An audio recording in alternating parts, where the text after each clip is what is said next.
بسم اللہ الرحمن الرحیم۔ چہل احادیث کا سلسلہ چل رہا تھا۔ الحمدللہ ہم 31 احادیث عربی متن یعنی عربی اردو ترجمہ مختصر تشریحات کے ساتھ مکمل کر چکے ہیں۔ آج انشاءاللہ ہم حدیث نمبر 32 پڑھیں گے۔ اس حدیث مبارکہ کا حدیث نمبر 32 کے الفاظ یہ ہیں: وَاصْبِرْ عَلَى الْبَلَاءِ وَالْمُصِیبَةِ۔ اس حدیث مبارکہ کا اردو ترجمہ یہ ہے: اور صبر کر بلا پر اور مصیبت۔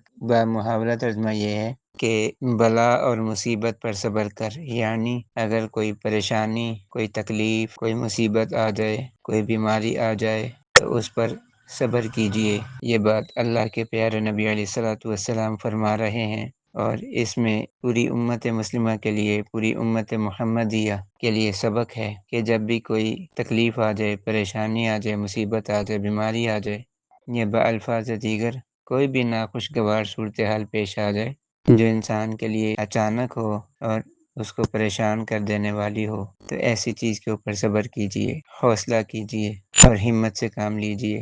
ایسے موقع پر شور مچانا، واویلا کرنا اور اپنے آپ سے باہر ہونا، چیخ و پکار کرنا، آہ و بکا کرنا اور اپنے کپڑے پھاڑنا، اپنے آپ کو مارنا اور ایسا انداز اپنانا کہ دیکھنے والا یہ سمجھے کہ شاید یہ پاگل ہو گیا ہے یا مجنون ہو گیا ہے۔ یعنی عام طور پر انسان جب اپنے ہوش و حواس میں ہوتا ہے اور جب نارمل حالت میں ہوتا ہے تو کبھی بھی ایسی حرکتیں نہیں کرتا، تو اس لیے نہ تو اپنے کپڑے پھاڑنے چاہیے ایسے موقع پر، نہ کوئی شور اور واویلا کرنا چاہیے، بلکہ کبھی بھی کوئی ایسی صورتحال پیش آ جائے تو اس کو بڑے حوصلے اور ہمت سے صبر کے ساتھ برداشت کرنا چاہیے۔